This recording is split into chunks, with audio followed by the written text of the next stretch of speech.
Right guys, in this video we're going to give you a very simple progression to enable you to get your first kipping pull-up or maybe help you sharpen your technique a little bit. So before we jump into the drills, I just want you to make note that we want two things before we consider kipping pull-ups. Number one, we want to be able to do 5 strict pull-ups, if not more. That's going to keep our shoulders safe, but it's also the baseline strength required to do multiple reps unbroken. 2, we want adequate mobility. So you should be able to bring both arms up and overhead and get them past your ears without the elbows bending or without any pain or discomfort. That's going to be essential for you to go in through your kipping motion. Now, jumping into the drills. Drill number 1 is going to be a scap pull-up. So we're just working on foundational strength, and what we're trying to really learn here is the active shoulder position as we swing forward and back. So hanging off your pull-up bar, all we're going to do is sink our head down as low as we can, get our ears rubbing off our shoulders, and then pull our head up as high as we possibly can. And we should be able to go through 2 to 3 sets of 10 unbroken reps.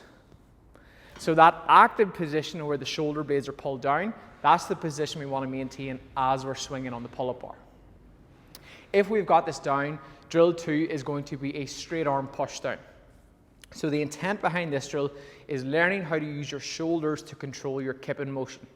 A lot of people confuse it with the leg swing, which gives you no control or rhythm in the movement. So hanging off your pull-up bar, we're going to engage our shoulders, and then we're going to push back as far as we can.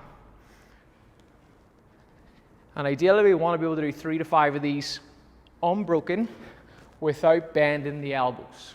Okay, this is showing that we have adequate upper back and lat strength for the kip. Now, the stronger you are, the more pull-ups you have, the higher we can go. And the higher we can go, the more efficient we're going to be at our pull-ups. Next, we're going to move into the kip swing. So what we need you to understand in the kip swing is that whenever our chest swings forward, our feet should be behind the bar. And whenever our chest swings back, our feet should be in front. And we must always keep them in opposite ranges of the bar. We do this through the shoulders, not through swinging the legs. So hanging off your bar, active shoulders, push back, and then we're going to just drive our head through your arms. And we should find our feet just naturally follow the rhythm of that movement. I'm not too concerned yet with what my toes are doing. Now, we should be able to have adequate grip strength to jump up and do 10 swings unbroken for multiple sets. Now, that is the foundations behind your kip. Now let's work into the kipping pull-up.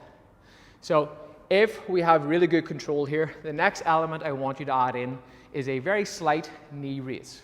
So we're trying to close this hip angle. The drill itself will look like this.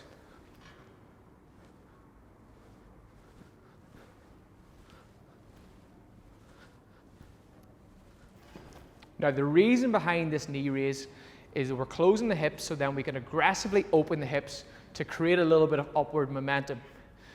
Now, a really good way to learn this drill and build the coordination is to do it on the floor first. So, lying on your back, we want to imagine we're hanging off a pull-up bar here. So at the moment, we've reached this position where their knees are up. The next thing we would like to do is thrust our hips to the sky and land on our heels. So we're creating momentum through this hip opening. Once again, knees come up, and then we pop. Once we understand how to create momentum through the hips, we want to now tie in the coordination of the arm movement at the same time. So the sequence will go like this. Knees up, pop and pull. My hands are underneath my chin, mimicking a pull-up. Once again, knees come up, pop and pull. If we can tie this together really well, we should have adequate coordination to do your kipping pull-up. So, active shoulders. We create momentum through the shoulders. Then as we're going through our kip swing, once we bring our knees up, we pop and pull simultaneously. In full motion, it looks like this.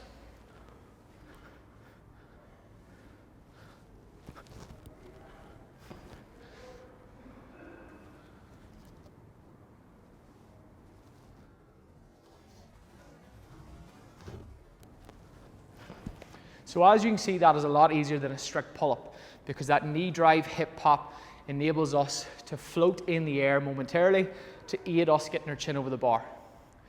Now, once we can do these for singles, and we can do it consistently, getting our chin over the bar, the next thing to learn is how do we tie reps together. So a big common fault we'll see in athletes is once they get their chin over the bar, they fall straight down. And that doesn't allow us to have the momentum to go into rep 2. So a poor kipping pull-up would look like this. So you notice that when I fall straight down, I essentially come to a dead stop. If I was to pause at the top and push away from the pull-up bar, essentially pushing myself towards this wall, that will swing me into the arch and allow me to go into repetition 2. And this is why having the foundational strength of pull-ups is so important. So if I was to pause with my chin over the bar and push back, it gives me the momentum to carry through into multiple repetitions. And that's essentially how we can build and master the Kipping Pull-up and then further progress our skills towards chest to bars and your bar muscle-ups. I hope this video helped. If you have any questions, drop a comment below. And best of luck with your pull-up journey.